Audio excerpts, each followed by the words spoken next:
Hello guys, welcome back to our channel. അപ്പോൾ നമ്മൾ ഇന്നൊരു വിഷു ഷോപ്പിംഗ് ചെറിയ ചെറിയ സാധനങ്ങൾ കുറച്ച് സാധനങ്ങൾ പർച്ചേസിങ്ങിനായിട്ട് പോകുന്നുണ്ട്.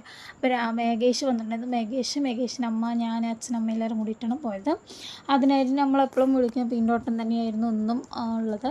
അപ്പോൾ നമ്മളെല്ലാവരും കൂടി ഓട്ടോയിൽ കുത്തി തിരക്കിയിട്ട് അത് നമ്മുടെ സ്ഥിരമായിട്ടുള്ളൊരു പരിപാടിയാണ്. അങ്ങനെ ഞങ്ങൾ കഞ്ചക്കോടാണ് പോയത്.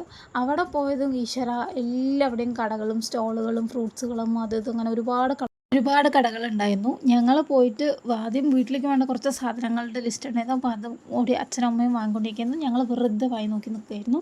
അതിനുശേഷം നമുക്ക് എത്ര കടകൾ വന്നാലും നമ്മൾ നോർമലി വാങ്ങുന്ന കടകളിൽ മാത്രമേ നമ്മൾ വാങ്ങുള്ളൂ എന്ന് പറഞ്ഞിട്ട് ഞങ്ങൾ എപ്പോഴും വാങ്ങുന്ന ഫ്രൂട്ട് സ്റ്റാളിൽ പോയിട്ട് ഞങ്ങൾക്ക് വേണ്ട ഫ്രൂട്ട്സ്, അതായത് കണി വെക്കാനുള്ള ആപ്പിൾ, ഓറഞ്ച്, മുന്തിരി, അങ്ങനെയുള്ള ഒരുപാട് കാര്യങ്ങൾ. അപ്പം അതിൻ്റെ ഇടയിൽ കൂടെ സുമ ചേച്ചി മുന്തിരി കഴിച്ചിട്ടേ ഞാൻ വാങ്ങുള്ളൂ എന്നുള്ള വാശിയിലായിരുന്നു. പക്ഷെ അതിൽ എന്തൊക്കെ തേച്ച് വെച്ചിട്ടുണ്ടോ കണ്ണി കണ്ട സാധനങ്ങൾ എന്നുള്ളത് അറിയില്ല. എൻ്റെ അച്ഛനൊരു വെള്ളരിക്ക എടുക്കാൻ വേണ്ടിയിട്ട് ഈശ്വര എത്ര കട കയറി ഇറങ്ങി എന്നുള്ള അവസ്ഥയായിരുന്നു. അവസാനം ഒരു കടയിൽ വന്നു. ആ ഒരു മുത്തശ്ശൻ്റെ അടുത്തായിരുന്നു വന്നത്. അവിടെ വന്ന് 1 കിലോ പടുവിളങ്ങ വന്നിട്ട് 100 രൂപ വന്നു. സന്തോഷം സസന്തോഷം എന്ന അവസ്ഥയ്ക്ക് ഇവരുടെ പർച്ചേസിങ് കണ്ട് എനിക്ക് പ്രാന്താവാനായി. അവസാനം ഞാൻ ഒരു സൈഡ് പോയി മുണ്ടാതെ നിന്നു, ഇവരെന്തെങ്കിലുമൊക്കെ ചെയ്ത് കഴിഞ്ഞ് വരട്ടെ പറഞ്ഞിട്ട്. അതിനുശേഷം അടുത്ത കടയ്ക്ക് പോയി കദളിപ്പഴം വാങ്ങാനായിട്ട്. അവിടെ പോയപ്പോൾ തേങ്ങ കണ്ടപ്പോൾ തേങ്ങയ്ക്ക് സ്വർണ്ണത്തിനേക്കാളും വില അല്ലെങ്കിൽ അതിനേക്കാളും ഡിമാൻഡ് എന്ന് പറയുന്നതാണ് തേങ്ങയുടെ അവസ്ഥ. അങ്ങനെ ഒരു വഴിയെ തേങ്ങ വാങ്ങിച്ചു. പിന്നെ ഒരു കടയിൽ കയറിയപ്പോൾ ഈ വിഷുവിൻ്റെ കണിക്കൊന്നൻ്റെ പ്ലാസ്റ്റിക് പൂ ഉണ്ടായിരുന്നു. അപ്പോൾ അത് ഞാൻ വാങ്ങിച്ചു. പിന്നെ ഈ നായ്ക്കുട്ടി എന്നെ വെറുതെ നോക്കണ്ടായിരുന്നു. എനിക്ക് ദേഷ്യം വന്നിട്ട് ഞാൻ പിന്നെ കടൻ്റെ ഉള്ളിൽ പോയി. അപ്പോൾ ഞാൻ അച്ഛനോട് പറഞ്ഞപ്പോൾ ഇത് വാങ്ങിച്ചോളൂ പറഞ്ഞു. അപ്പോൾ ഞാൻ പിന്നെ കണ്ട സാധനങ്ങളൊക്കെ വാങ്ങുന്നത് കൊണ്ട് ഞാൻ അതും കയറ്റി വാങ്ങിച്ചു. പിന്നെ അച്ഛൻ കുറേ സാധനങ്ങളൊക്കെ വാങ്ങിച്ച് അതിനുള്ള ബില്ല് കാര്യങ്ങൾ കൊടുത്തു.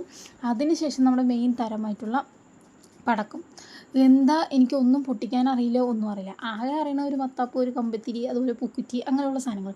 എന്നിട്ട് എന്തൊക്കെയോ എടുത്ത് വാരി കൂട്ടിയിട്ട് ബില്ല് 1500 രൂപയാക്കി. ദൈവത്തിനറിയാതെ എന്തൊക്കെ ഞാൻ വാങ്ങിച്ചിട്ടുണ്ടെന്ന്. അവസാനം ഞങ്ങൾ എല്ലാവരും വാങ്ങിച്ചിട്ട് എല്ലാവരും 4 മൂലയ്ക്ക് പോയ അവസ്ഥയും. പിന്നെ മുല്ലപ്പൂ വീട്ടിലുള്ളത് കൊണ്ട് അതിൻ്റെ ഒരു ആവശ്യമില്ല. അപ്പോൾ ദൈവത്തിനുള്ള കുറച്ച് പൂവും വാങ്ങിച്ചിട്ട് ഞങ്ങളിവിടെ പൈനാപ്പിൾ വാങ്ങാൻ വിട്ടുപോയി. അതും വാങ്ങിച്ച് ശരിക്കും പറഞ്ഞാൽ ടയർഡായി.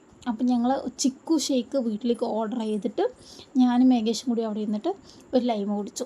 അതിന് ശേഷം ഞാനും മേഘേഷും ഇങ്ങനെ ഈ റോട്ടിൽ കൂടെ തേരാപ്പാര നടന്നു പോകാണ്. ബാക്കിയുള്ളവരൊന്നും കാണാനില്ല. അതിന് ശേഷമാണ് ഞങ്ങൾ ശരി ഓട്ടോ നിൽക്കട്ടല്ലോ അവിടെ പോയി നോക്കുന്ന സമയത്ത് അമ്മയും ചേച്ചി അവിടെ ഉണ്ടായിരുന്നു. അപ്പോൾ പിന്നെ ഞങ്ങൾ കൊണ്ടുവന്ന സാധനങ്ങൾ ഫുള്ളും ഇവിടെ വെക്കാൻ പറ്റില്ലല്ലോ, ഇരിക്കാനും ഞങ്ങൾക്ക് സ്ഥലമില്ല. അപ്പോൾ ഞങ്ങളത് ഫുള്ള് വണ്ടിൻ്റെ ഡിക്കിലേക്ക് കയറ്റി ഗൈസ്. അതിനുശേഷം മേഘേഷ് ബിരിയാണി വേണമെന്ന് പറഞ്ഞു. അവരുടെ വീട്ടിലാരോ കസിൻസാരോ വന്ന് പറഞ്ഞിട്ട് ബിരിയാണി വേണം പറഞ്ഞു. അപ്പോൾ ഞങ്ങൾ അതിന് വേണ്ടിയിട്ട് ബിരിയാണിയുടെ കട, അതായത് ഹോട്ടലധികം അവിടെ ഇല്ല, അപ്പോൾ കുറച്ച് അങ്ങോട്ട് പോയിട്ട് ബിരിയാണി വാങ്ങിച്ചു. അവിടെ പോയത് എൻ്റെ അച്ഛന് അടുത്ത മോഹം പൊറോട്ട വേണം പറഞ്ഞിട്ട്. അപ്പോൾ എനിക്ക് അവിടെ പോയി എനിക്ക് ഐസ്ക്രീം കണ്ടപ്പോൾ ഞാൻ നട്ട്സിൻ്റെ ഒരു ഐസ്ക്രീം എടുത്തു. വില 50 രൂപ ഗൈസ്. പക്ഷേ മേഘേഷ് കഴിച്ചു, അവന് ഇഷ്ടമായില്ല. ഞാൻ ഫുള്ള് തട്ടി ഗൈസ്. എനിക്കിങ്ങനെയുള്ള കാര്യങ്ങൾ ഭയങ്കര ഇഷ്ടമാണ്. എൻ്റെ അച്ഛനൊരു കടി കൊടുത്തപ്പോൾ എൻ്റെ അച്ഛൻ അതിൻ്റെ തടുപ്പ് സഹിക്കാണ്ട് തലവേദന വന്നു എന്താണെന്നുള്ളത് അറിയാണ്ട് അതിന് എക്സ്പ്രഷൻ കൊടുത്തുകൊണ്ടിരിക്കുകയാണ്. അതിനുശേഷം മേഘേഷിനുള്ള ബിരിയാണി വന്നു ഗൈസ്. അപ്പോൾ അവനത് വാങ്ങിച്ചിട്ട് വന്നു. അതിനുശേഷം എനിക്ക് പൊറോട്ടയും കിട്ടി. അങ്ങനെ ഞങ്ങൾ വണ്ടിയിൽ കയറിയിട്ട് ഫുള്ള് കഥ പറഞ്ഞിട്ട് പോവുകയാണ്. അപ്പോൾ എൻ്റെ അച്ഛൻ എന്നെ ചീത്ത പറഞ്ഞില്ലെങ്കിൽ, എന്നെ നിലവിളിച്ചില്ലെങ്കിൽ ഒരു സമാധാനം, മനസ്സമാധാനം ഉണ്ടായില്ല. ഞങ്ങളങ്ങനെ കഥ പറഞ്ഞ് വീടെത്തി ഗൈസ്.